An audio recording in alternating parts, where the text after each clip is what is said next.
Hey everybody, it's Mike, and welcome to Chip Damage. And today I woke up and I'm deciding to choose violence.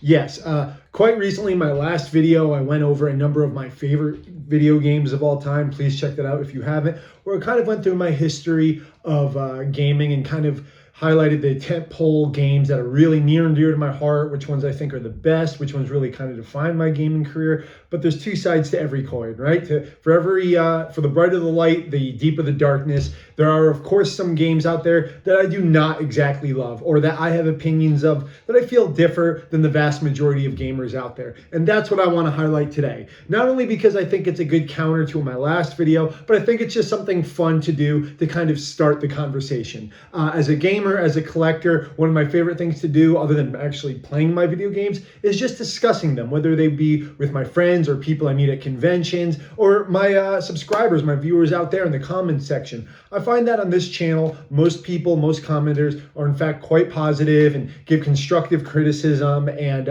give some really good opinions that I have invested in. Like, they give good recommendations and have kind of given a unique perspective on some of the games that I've talked about on this channel, as well as recommending some games I'd never heard of. So with that in mind, I decided, hey, let's talk about some opinions of mine on games that I've received pushback on throughout the years, or that I feel I'm kind of in the minority on, and hear what my audience has to say. Now, I expect to lose some subscribers on this, guys. I'm going to not try to be overly nasty. I'm just going to talk about my honest opinions on these games, because you know what? This isn't really a place where I like to be overly negative. I don't like to overly bash a game because it's not one of my favorites, but I do kind of want to put this out there and see, hey, does anyone else agree with me? Does anyone disagree on me? Should I look at these games in a different light? I just kind of want to stir that conversation, and I'm not going to over-characterize or dramatize my feelings on these. I'm really just going to put out my thoughts. And like I said, throughout the years, I've kind of received pushback on these opinions, and I'd like to know what you, my audience, thinks. So let me get the YouTube stuff out of the way. If you like what you're about to see or any of my prior videos, please like, subscribe, and check out some of those older videos, and let's jump into it, shall we? Now, everyone knows I love RPGs. I love the Final Fantasy series, but I also love me some Western RPGs as well. I love the more recent Bethesda games. I'm a big Fallout and Elder Scrolls fan. And like most people my age, most millennials, my first Elder Scrolls game was this gem right here. That is Elder Scrolls III Morrowind. This is one of my favorite games of all time. Not just one of my favorite RPGs, but one of my favorite games. I originally played this on the OG Xbox. I had not played the original two Elder Scrolls games. I went back and played those years later on PC. They're a little rough around the edges and early. I think that Morrowind was a magnum opus, kind of like, even though it was smaller than Elder Scrolls 2, it was more refined and detailed. And yeah, if you go back to this game, which you can easily do by popping it in your Xbox Series X, where it's enhanced greatly, there's like no loading times. I think it holds up in a lot of ways. The combat in this game was always pretty bad. It was always kind of a random roll of the dice when you swung your weapon at an enemy if it was going to hit or not. It literally was like based on like a stat. But the just the weirdness of this game, you know, most Western RPGs with a fantasy aesthetic have just like typical like Western European like knights, swords, and kings. Very standard affair. But this game was different. Being set in Vardenfell or Morrowind, it was like in the Dark Elf continent, if you don't know, like, and it was just bizarre. Like, there was cities with houses made out of mushrooms, and the way of fast traveling was like you would ride giant fleas around. You know, you could craft your abilities in such amazing ways in this game. Like, you could make yourself fly. You could make a helmet that lets you see underwater and breathe underwater. You can make boots that make you like walk on water. There is an item called the Boots of Blinding Speed, where you literally, the screen would go black, but you can move super fast and you'd have to track yourself on the map.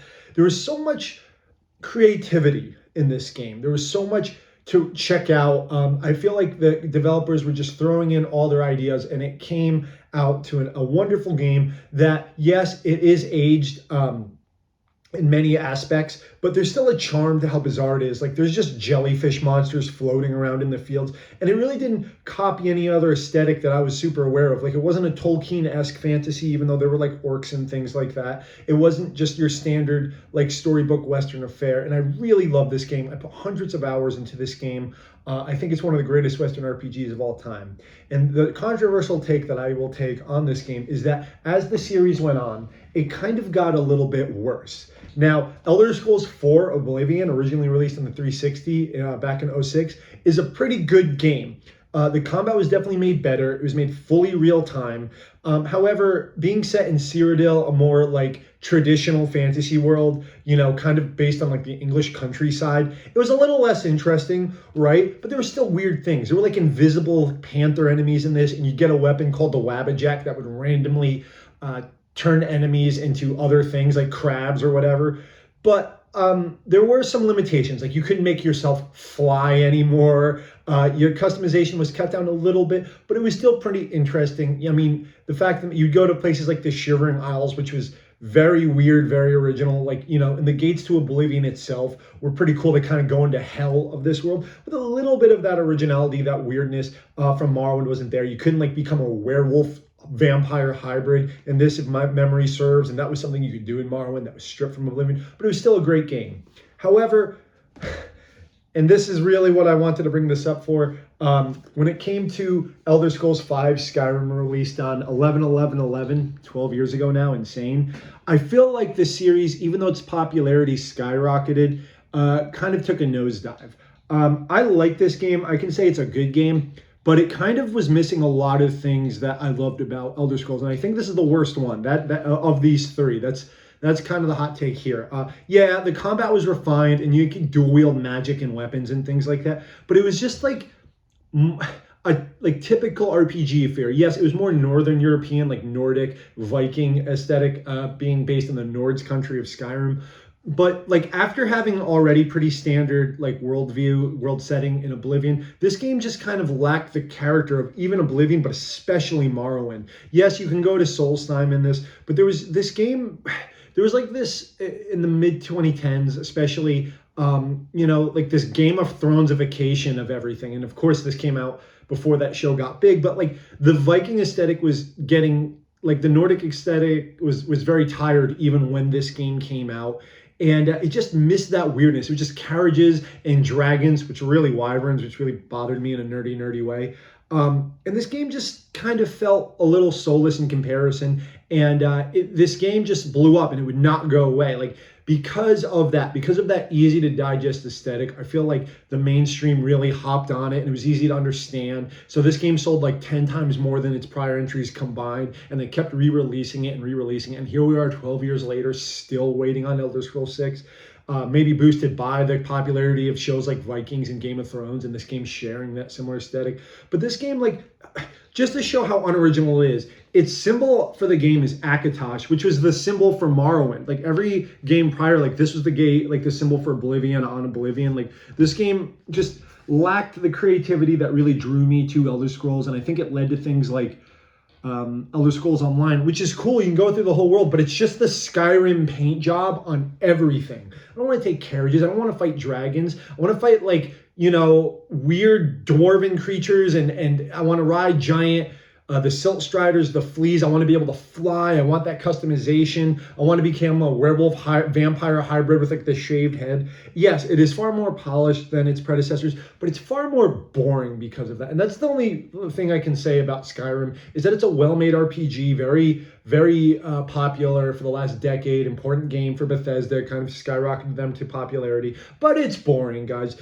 I don't like Skyrim that much. I appreciate Skyrim, I like it, but I find it boring, and I don't go back to this game like ever. If I'm going to go back, I'm going to go back to one of these two prior games, but especially Morrowind. So yeah, what do you guys think? Is Skyrim boring? I think Skyrim's boring, especially when you compare. If it's your only Elder Scrolls game, if it's your first and only, it's probably fantastic, but I know what we lost, and we lost creativity, and that's one of my favorite things about games.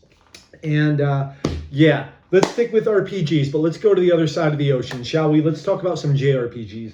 Everyone knows I love Final Fantasy, and I have kind of unpopular opinion I'd like to share, and that is that Final Fantasy XIII is actually a pretty decent game.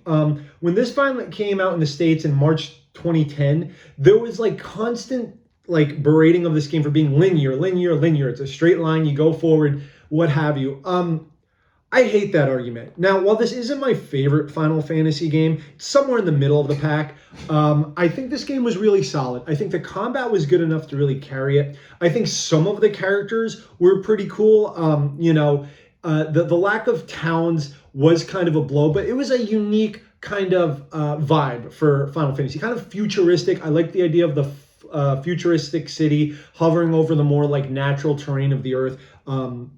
Cocoon, what have you. And, you know, the thing with Final Fantasy for me, in my experience of playing every single one, is that other than maybe like one or two titles, they are mostly linear, but they hide it from you. Do you know what I'm saying? It's not like a Western RPG. Like you must follow a certain story path. You can't decide to not save the princess, let's say. Do you know what I'm saying, in the prior games?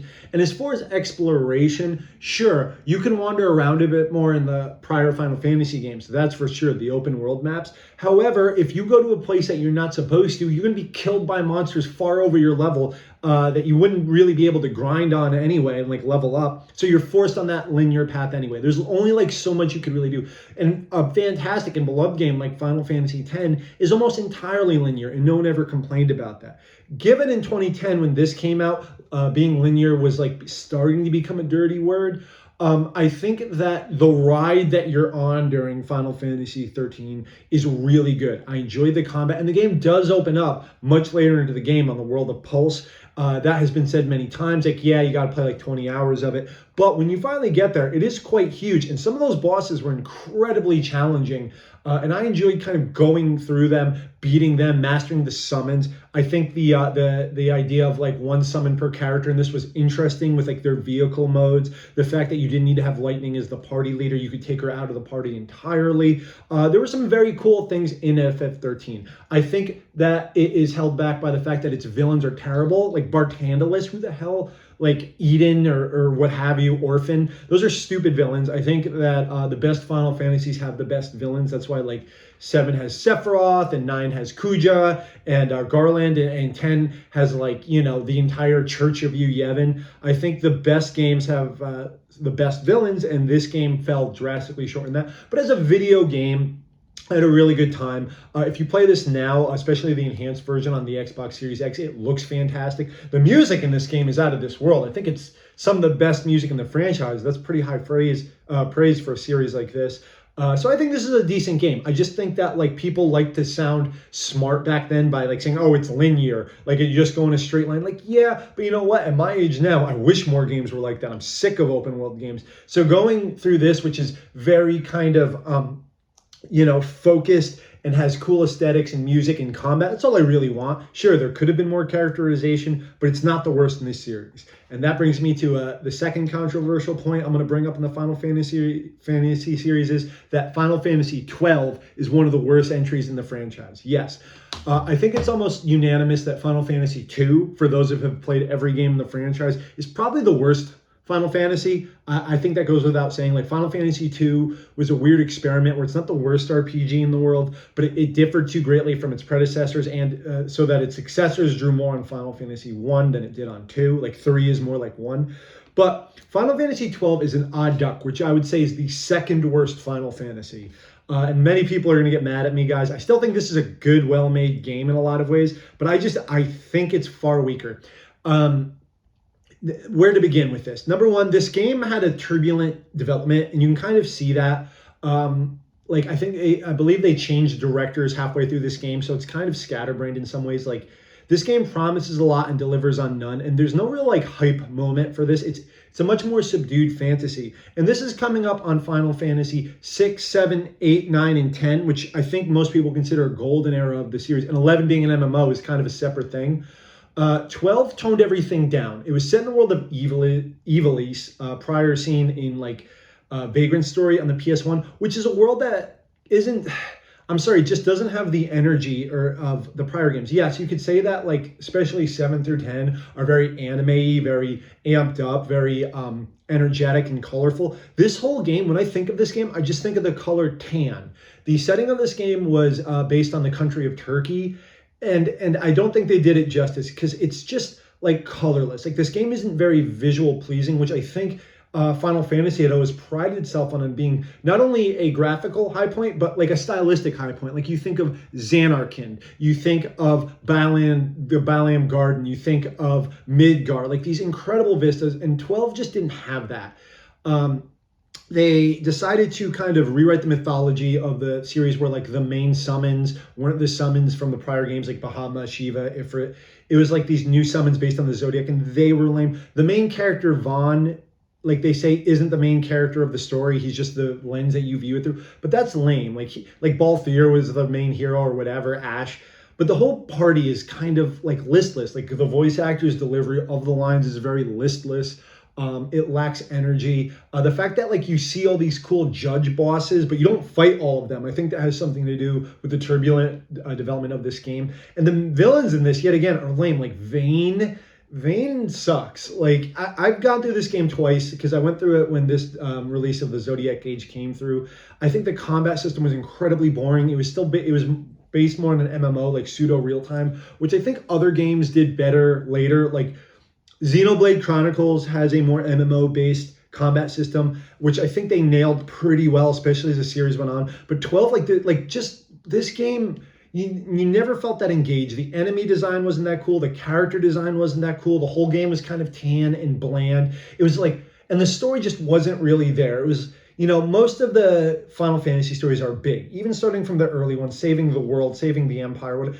But this, it's like immediately, like the Principality of Rabanastre is under threat of.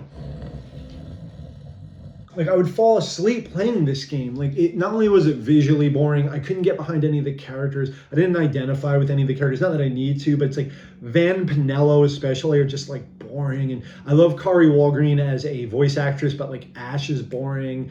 And then you have your sexy bunny girl with Fran, who looks great, but yet again, she sounds bored. Balthier is supposed to be like the dashing hero, but he never raises a voice like above a whisper. Final Fantasy XII to me is a forgettable game, a weird experiment. I don't think it's a bad game, but I actually prefer, if I had to choose, I'd play Final Fantasy XIII over 12. So yeah, that's my hot take. Final Fantasy XII is boring.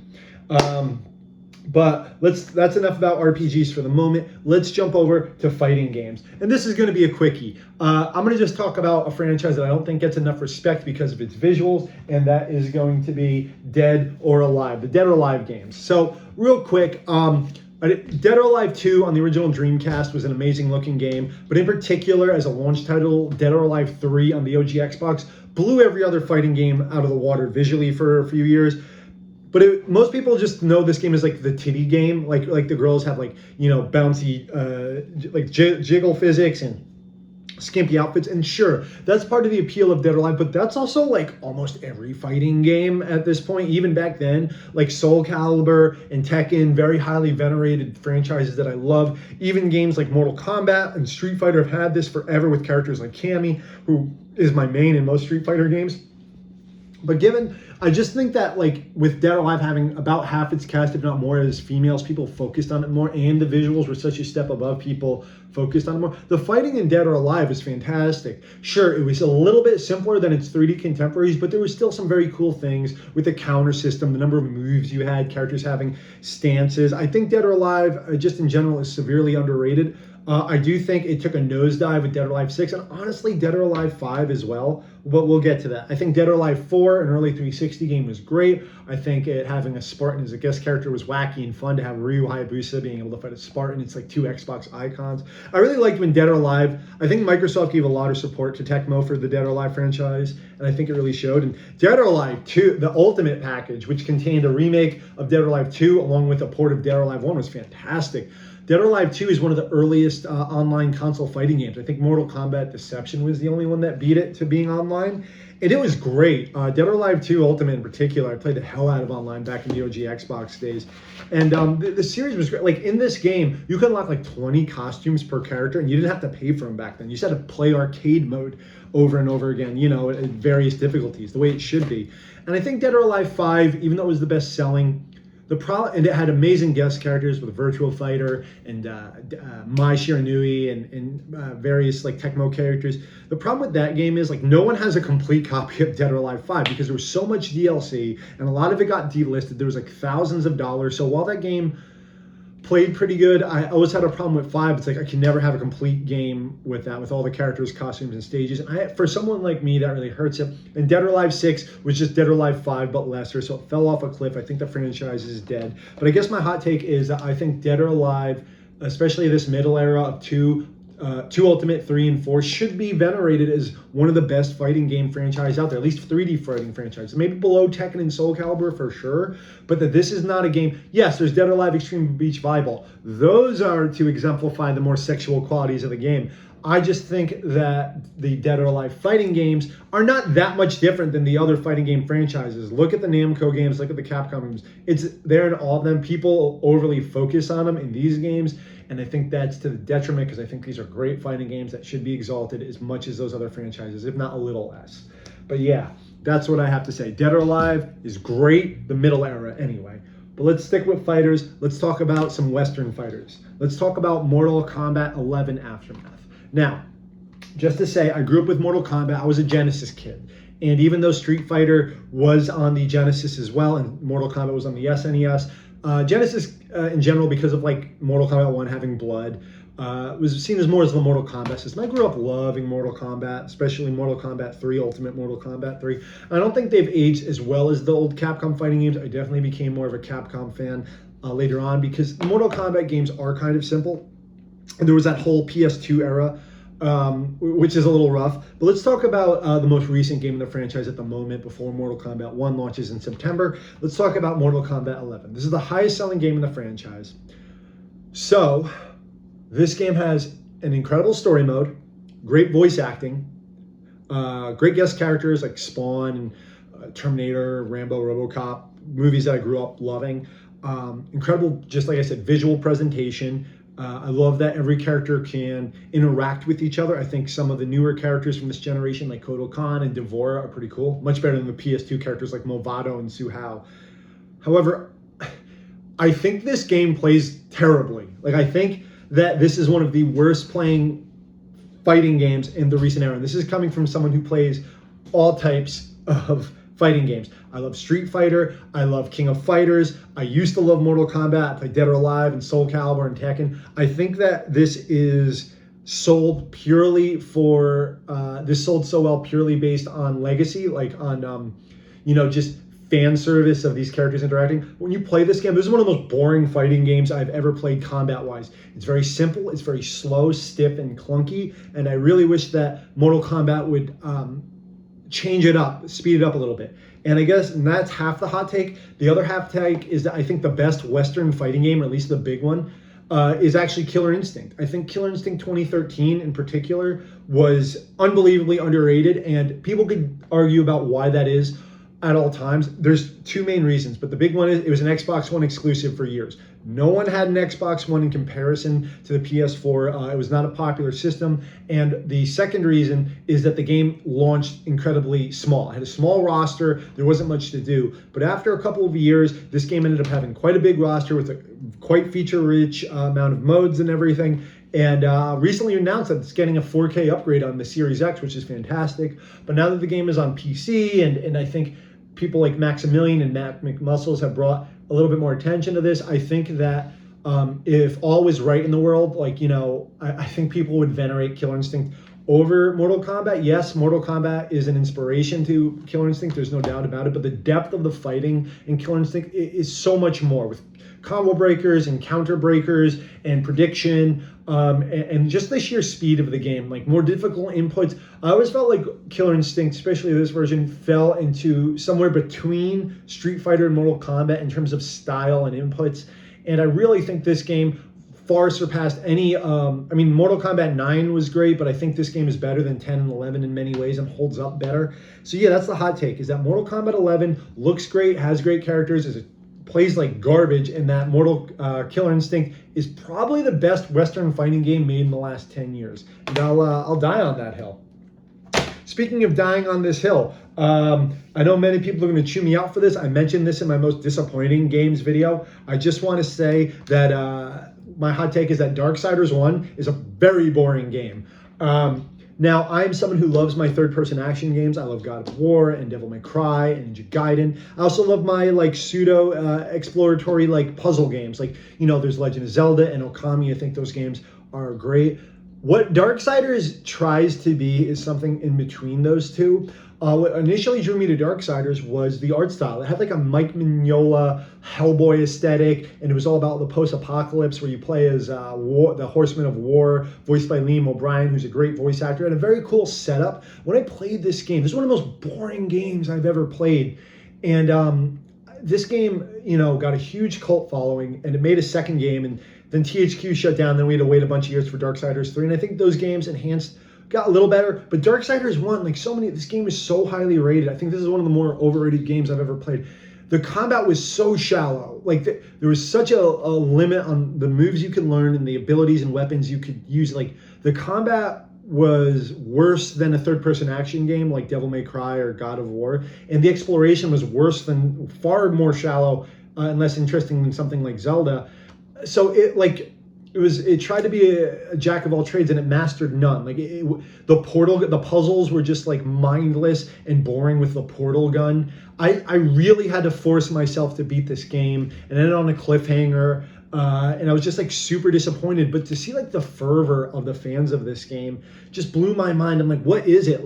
If you want a dark, gory, demon-infested, combat-ridden game, you don't play this. You would play a DMC or a Ninja Gaiden. If you want an adventure, a true explore everything, play an RPG or a Zelda, this game it didn't tickle anything for me. And I think it is one of the most overrated games I have played. I don't think it's terrible. I just think it's incredibly boring. And that's kind of something I guess you guys are noticing me say a lot, is that it's hard for me to lump games into good or bad, but I can lump them into interesting or not interesting. And of course that's subjective, but when I find a game is boring, it's worse than a bad game. A bad game can kind of be exploited and you can have some fun with it, but boring, there's the point of the game to be fun. You failed in that. And I feel like that's what Darksiders was. The later games got a little better, but this game was just, I don't know why people love this so much. It did look cool, but other than that, I really couldn't say much about it. Darksiders, not a great game. And yeah, let's speaking of Zelda, let's talk about what might be the hottest take. And please, guys, remember, I like the games I'm going to talk about. This is all for fun. I want to talk about this discussion. We were mentioning Zelda before, and I just want to point out, and I've said it a couple times, I like Zelda a lot, but I was never a diehard Zelda fan. Here's some of my, here's some standouts of the Ocarina of Time 3DS remake. Here's my favorite Zelda game, Wind Waker HD, particularly the HD version. It is quite different than the original in some ways that speed it up a lot, otherwise it can get extra boring. Twilight Princess, which I was never a huge fan of, and Breath of the Wild, which I can make a whole video how I think this is a good game, but it's a little overrated. But in general, I'd have to, like I said, my favorite Zelda game is Wind Waker HD, and closely followed by the Game Boy version of Link's Awakening. I really, truly love that game. And I love some of the Zelda spin-offs. I put a lot of hours into the first Hyrule Warriors. I think that it's better than the second one because the second one just had a little bit less overall. I love Soul Calibur playing with Link and all that. But I must say, Nintendo kind of venerates Zelda more now than ever, kind of puts it on a pedestal. And I feel that Zelda fans, especially in the last couple of years, overly defend Zelda as oh, no. All video games are here and Zelda is up here. Nothing touches it. It's so pure, nothing can touch it. I hate that.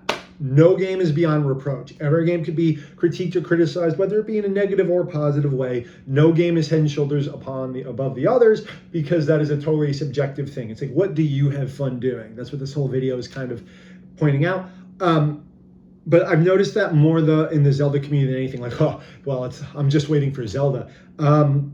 However, Nintendo is not the sole developer of the Zelda series. There have been Zelda games developed by other companies, which is rare, something I don't think that would happen too much today. I know that the recent Breath of the Wild titles were co-developed by Monolith Soft, but that is now a second-party Nintendo company, internal developer. But back in the day, some of the Zelda games were developed by Capcom, of all people. Like Minish Cap was developed by Capcom, who also did work on the remake of Link's Awakening, like the Four Swords games. And if I'm not mistaken, they also worked on the Oracle games as well. I'd have to double check that, but I know there's 4 Zelda games that Capcom, of all companies, developed, which is quite saying something quite incredible, that Nintendo trusted a third-party developer tied with Mario, their most beloved franchise. They're like, hey, you come and make these. And those games are really good. Minish Cap in particular, just to have Capcom have hands on it. And I think they learned a lot from that, because a couple years later, and this is the hot take that I'm going to give, is Capcom their internal team, their kind of A-list team, Clover Studios, made a game that I think surpassed all the Zelda games of the 3D era, and that's going to be Okami. Yes, I know this is a common debate. I think Okami is better than any 3D Zelda. I wouldn't compare it to the 2D Zeldas. It's a different genre of game. But Okami, which is really an homage to Zelda, you can't call it a ripoff because, like I said, Capcom helped make some Zelda games. Like they took the knowledge of that franchise and probably brought it into this game. However, Capcom has some experience that Nintendo doesn't. They took that game and they put it into a engine. First off, visually gorgeous. Okami matches Wind Waker's beautiful cel-shaded graphics technically, but I think like the variety is way more prevalent in Okami, where Wind Waker is mostly the sea, the ocean, and coastal things. Okami has dungeons and jungles and plains and castles and spaceship and Atlantis. Like Okami was flawless in so many ways. It was a long adventure where you thought you beat it a few times, like, oh, this is the end, and it just kept going and escalating, but it didn't feel unnatural. I think that some of the enemy variety in this was so good. There were so many different types of enemies. And number one, the combat was so much better. Zelda's never been a franchise known for its combat, and while I wouldn't say that Okami approaches something like DMC, it still has a lot more than your typical Zelda. First off, you could jump. And not only jump, but double jump. And you all know I love my double jumps. But you had things like counters where you would do a Nizuna drop. You had multiple weapons that were more than just like sword, hook shot, and bow and arrow. Like you had the whip beads. You had the heavy swords, like the glaives. You had the shields. And there was multiple versions of each of those. And you can equip them as sub-weapons, which would enhance your abilities.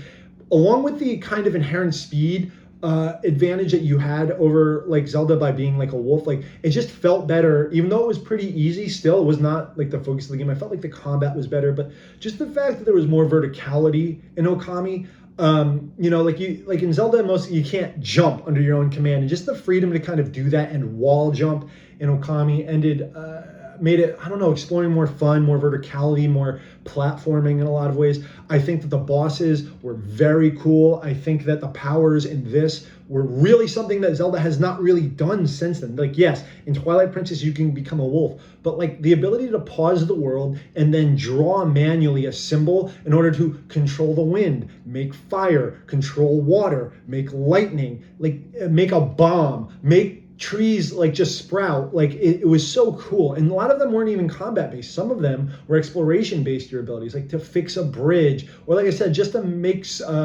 trees sprout up, which didn't have a ton of purpose, or make stars in the sky so you could make shooting stars. There was a lot of love and attention, which Zelda does get, but I think Okami really took it to the next level, had as much heart and soul as Zelda, but was better as a video game. Like I said, I think the developers at Capcom, like I said, who made 4 Zelda titles, took that experience, took their own experience of making action games, and combined them into one of the greatest games of all time. That's Okami. And I know that's an unpopular opinion. I know people get mad, it's a ripoff. But yet again, Nintendo hired Capcom because they trusted them enough to make Zelda games. No other developers have done that. So you can't say it's an exact copy, because even Nintendo recognized, like, yo, come make some Zelda games. I think this was an homage, kind of like saying, like, yo, we love Zelda, let's make a game. And they ended up making the homage better than the source material. Now, given that the genre of this is a little different than, say, something of Breath of the Wild and Tears of the Kingdom, this is more akin to Ocarina, Majora, Wind Waker, and Twilight Princess, that era. This is that But in comparison to that era in particular, I think Okami takes it. It's one of my favorite games of all time. I think this is re-released every year basically for a reason, because I think they know people should be exposed to this game. I think it was just kind of held back by when it came out in '06, kind of, and the gap between the 6th and 7th gens. And like I said, guys, if you are a Zelda fan, go in with an open mind and just not seeing it as a copy, because like so many, you can't, not all first person shooters are Doom clones, right? So like, Zelda may have been a progenitor of that genre, but I think there are things that this game in particular perfected that formula and is better than any Zelda game. Okami, please check it out. Don't hate me for that. And please let me know what you guys think of that. That's a spicy take, probably not the spiciest I'm going to say today, but yeah, Okami, better than Zelda. I think it holds up better, too, than most of them. But let's go a little lighter. Let's talk about some positives, shall we? There are some games that I think get too much heat, and I must say, I think they're pretty good games. Let's start with a very popular franchise. Let's start with Resident Evil. Hot take on this one, I think Resident Evil 5 is a good game. This game gets dunked on all the time because it's not as good as Resident Evil 4, which it's not. However, this game visually still holds up to this day. Control-wise, it's just as good as Resident Evil. It's a little better than Resident Evil 4 in terms of just sheer control and like tightness of aiming and shooting. And the co-op is fantastic. Now I hear all the time, oh, the AI partner when you play by yourself is terrible. I've never experienced that. I've platinumed this game twice. Like I did it on the 360. I got every achievement. Then I platinumed it again on PS4 and it was re-released. I never had too much trouble with the AI. However, I will say that this game is definitely better in co-op, and I think it's the best Resident Evil multiplayer we've ever had. Not that that's saying much. Like Resident Evil 6 has a fun mercenary mode, but the game itself kind of sucks. I do think that game should get dunked on more. That game doesn't feel as good. Like the engine changed up too much. I think 5 was like, when you play it, when you don't expect because the single player is not as good as Resident Evil 4's. There's not even close. It's shorter. There's less enemy variety, boss variety. But when you actually play it together as a co-op experience, the story mode is fantastic. And the mercenaries in this is unbelievably great. Everything's tight and fast and works well together, like the ability to give your ally items and heal each other and whatnot and kind of team up for melee attacks. I think that felt better and was done better in this than any other Resident Evil game. Resident Evil game multiplayer is pretty generally terrible, like Revelations and all, not Revelations, Reverse and what have you, Resistance. I think this game's co-op is the pinnacle of Resident Evil multiplayer, but even on a single player front, there's some things to really like about it. I think it visually holds up, and like I said, I think it controls great. I don't think you need to be able to move and shoot in this game for it to be good. Like it's designed for that not to happen. I think it's designed to, especially back then, like I think those limitations actually enhance the game in a lot of ways. And especially if you got like this complete edition that was recently released a few years ago on PS4 and Xbox One, this game is dunked on a little bit too much. I know it's sold like crazy. I know if you add up all versions of like this game, like the original release, the gold edition, and this re-release, I think it's still the best-selling Resident Evil. But it's often lumped together with 6 as like this tremendous disappointment. No, it's not. It was as good as 4, no, but nothing's as good as Resident Evil 4. So like whatever. Don't lump this in with Resident Evil 6. I think Resident Evil 5 is a great game that deserves a little bit more respect. So yeah, that's the hot take on that. And the next one took me a while to come around to, and that is also on the Capcom front, is that DMC Devil May Cry isn't a bad game. Okay, was I upset that after Devil May Cry 4 they announced this reboot with like Euro trash aesthetics? No, I didn't want to play this game. This game looked horrendous. I hated the style. I hated the music. I hated everything that I was seeing. However, when I finally played it, especially with this Ultimate Edition re-release, this definitive edition, it played pretty good. What can I say? And there's some very cool ideas in this. Like when you fight like Fox News, like the newscaster, like Bob Barker, whatever his name is, I think that some of the controls were very tight. I think some of the color palette was fantastic in some of the levels. But the characterization is horrible and the design is terrible. But the engine underneath it is good. It's actually a pretty good game. I actually platinumed this game on the and got every achievement, I should say, on the 360 version of it. That wasn't even the good version, the definitive. But the actual combat, while simpler, was pretty cool. Some of the weapons were all right, like those glaives that you throw. There are things to like about it. And Devil May Cry 5 would take some things from this, like some design choices, like how the enemies' names pop up every time that you encounter a new one. So yeah, like it's not bad. It's better than Devil May Cry 2 in every way. Devil May Cry 2 played like garbage, and so I think that's the worst Devil May Cry game. This plays pretty good, but it's just in a like it's a great engine and a terrible wrapper. Dante's characterization, Virgil's characterization, Mundus's new version. I think that it was all just a big misfire on that end. But whoever made that combat engine underneath made a pretty damn good game. I don't know where I would rank it, like what number I'd rank this game. But if you're a Devil May Cry fan, but in particular a third-person action game fan, give this a shot with an open mind, and you might enjoy it. Just like don't listen to the story. Just play the game and try to perfect the combat. You'll probably enjoy it. That's my take on that. But let's stop talking about Capcom. Let's jump back over to Square Enix real quick. This is a quick one. I just want to say this.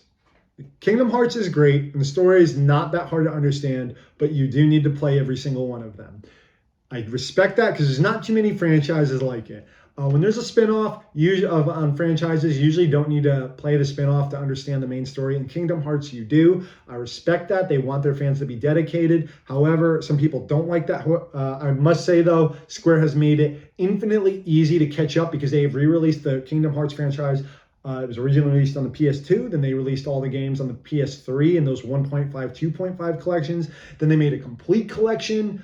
And the 2.8 on PS4, and then they wrap them all together in this all-in-one bundle, like 10 games all together. So while I don't think it's that hard to understand, I just think it respects you enough to think that you're not jumping on in the middle of the franchise. But if you are, it's not like these games are hard to get. They're not like obscure. Even like Chain of Memories or the harder games to play, like 358 were made into movies. So like, I don't think it's hard to understand. I just think that you can't jump in the middle. So yeah, I love Kingdom Hearts. It's not that hard. I'm sick of YouTubers always saying it's so hard to understand. Like, no, it's not. You just got to play them all, you lazy bones. And don't say they're hard to go get. They're not all on some obscure system. You can play every game on the PlayStation. Yes, the mobile phone stuff sucks. They got to stop making mobile phone games, but those end up being movies, like releases like this. So they kind of catches up. Once in a while, some things fall through the wayside, but the gist, 98% of the story is available in this very package. So check out Kingdom Hearts. Don't worry about not understanding the story. It's for kids, guys. Like at the end of the day, it's great. It's simple to understand. But moving on, let's jump back in time real quick. And I've mentioned this before. I just want to restate it because it makes me feel good to say, is that back in the day, early first-person shooters, N64, they were popping off.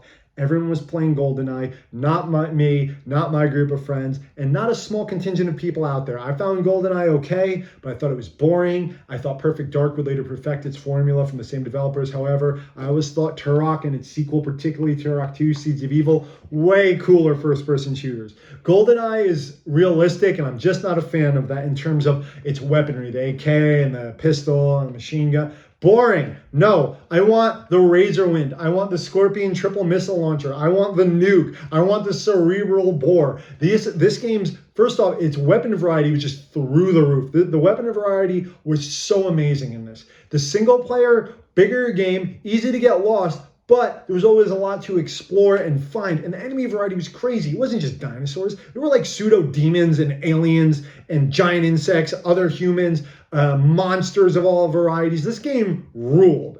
First one was great, but the second one was even better. And there was like 2 pages of weapons to cycle through, from tranquilizer guns that electrocute your enemies.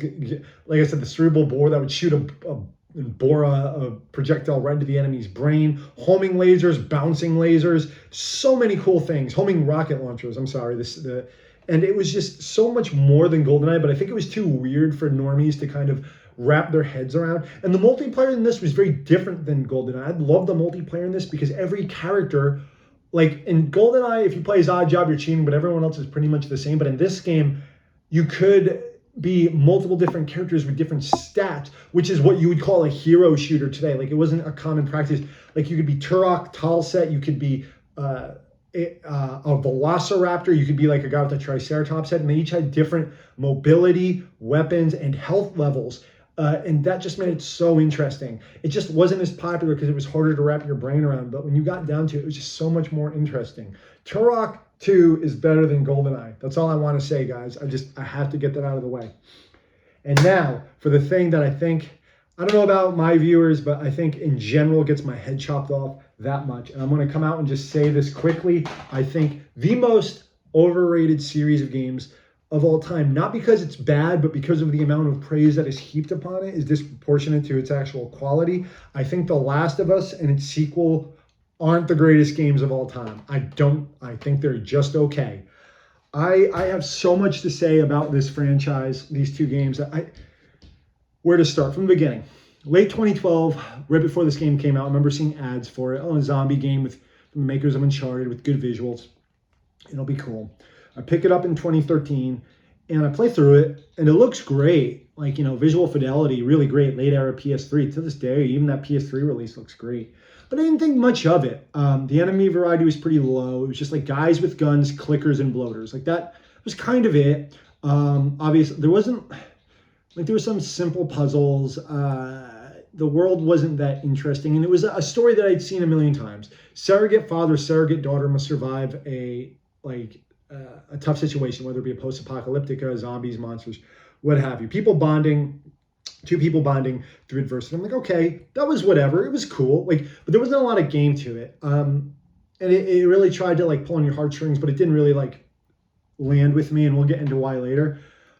But 6 months after this game came out, I just kept seeing it on greatest game of all time lists. And then it got re-released. And then as time went on, everyone's like, oh no, Last of Us, Sony's best game. I'm like, what? And then I see best exclusive of all time, best game of all time, best story of all time. I'm like, who are you people? And it was a specific type of gamer I noticed really loved this. It wasn't your total normie bro, like your Call of Duty or Ubisoft or sports game fan, though some of them were included. It was your middle person, right? Your middle class gamer, as it were. Not the hardcore, not the periphery, but somewhere in the middle where you play 1 or 2, 3 games a year. You'll play the big tentpole things, maybe one multiplayer game like Call of Duty and then something like Spider-Man or God of War. That was the people who don't dive deep.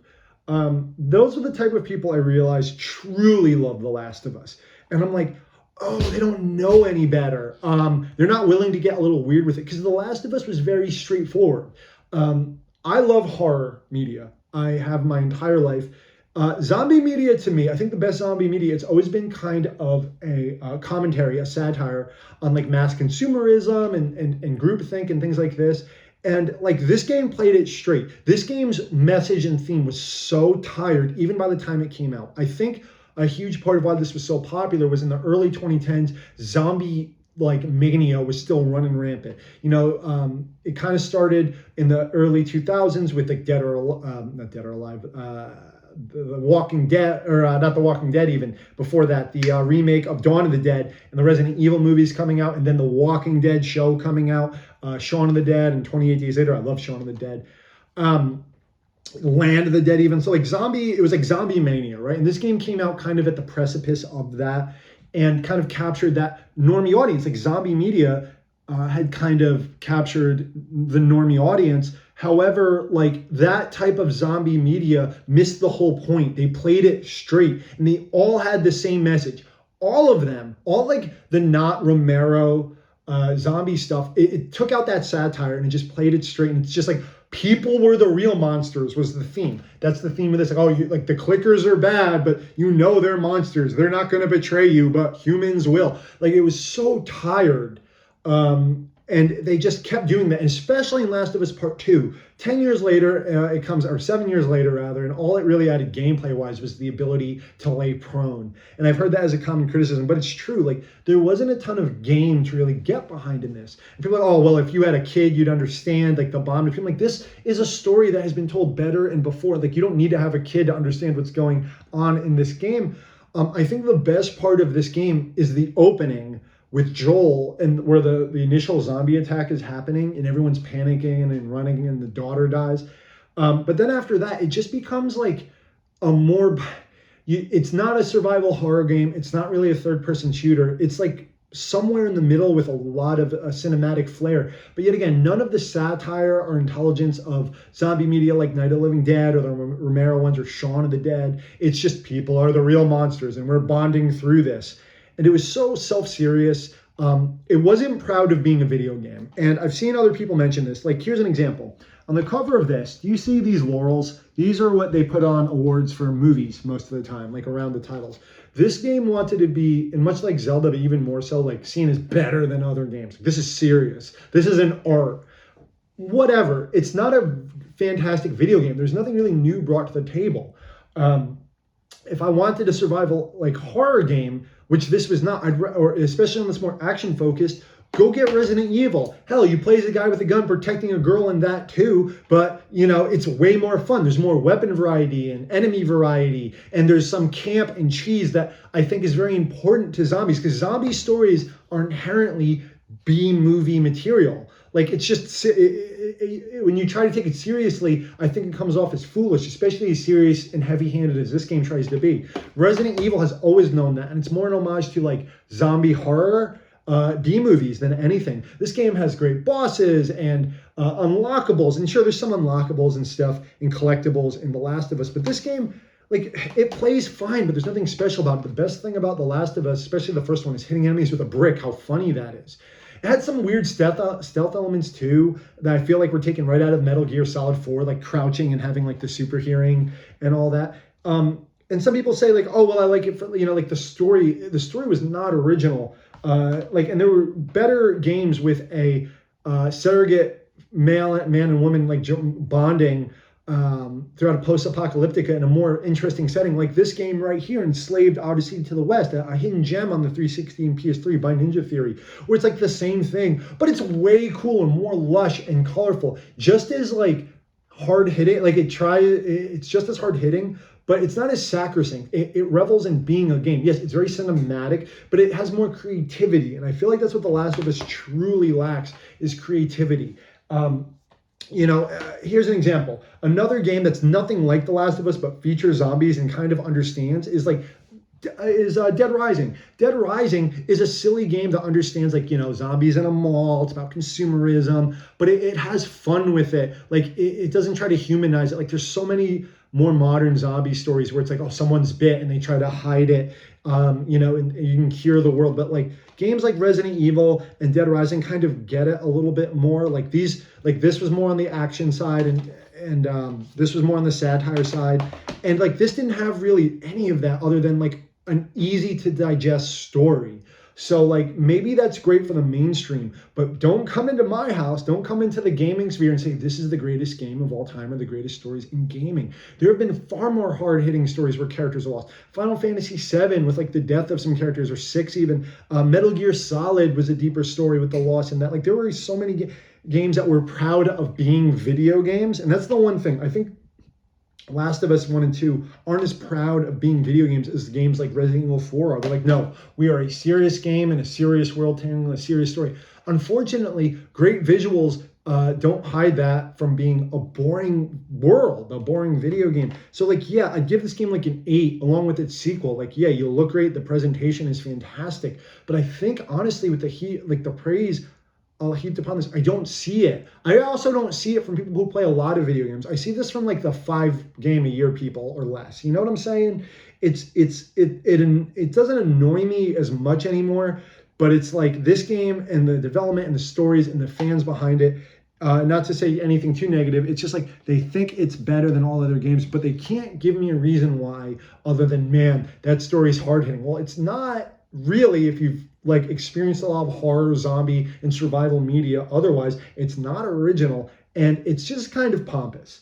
And I want to play yet again a video game that's proud of being a video game, that has somewhat of a, like I said, similar setups. Play Enslaved, Resident Evil if you want the social commentary, Dead Rising, have some goofy fun. And that's the one problem with Last of Us. It's just not as much fun. Throw in some wacky weapons, add more enemy types, add some bosses, add anything once you beat that story, something to do. The multiplayer I've heard is great. I'm not going to play it because it's like just third-person shooter at that point. It's like, this is just the normies, the king of normie games to me.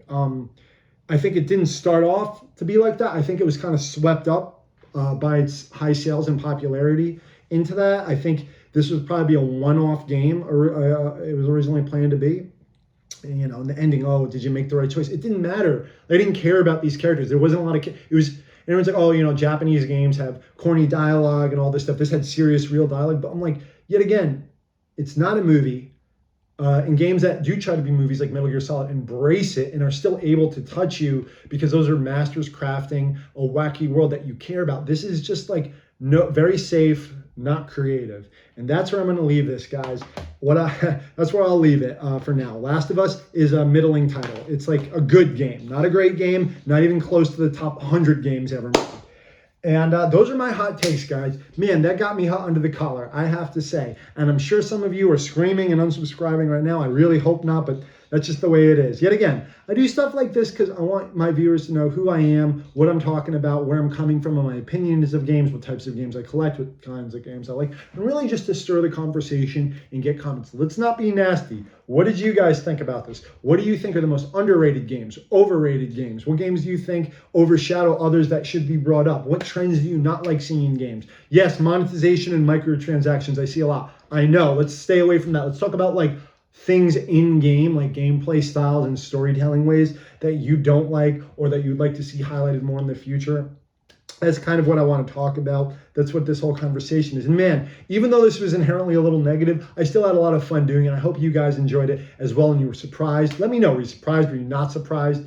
Are these opinions that you share or not share? Let me know, guys. So yet again, thank you for joining me, for sticking through this long video. My name is Mike. This has been Chip Damage, and please take care of yourself.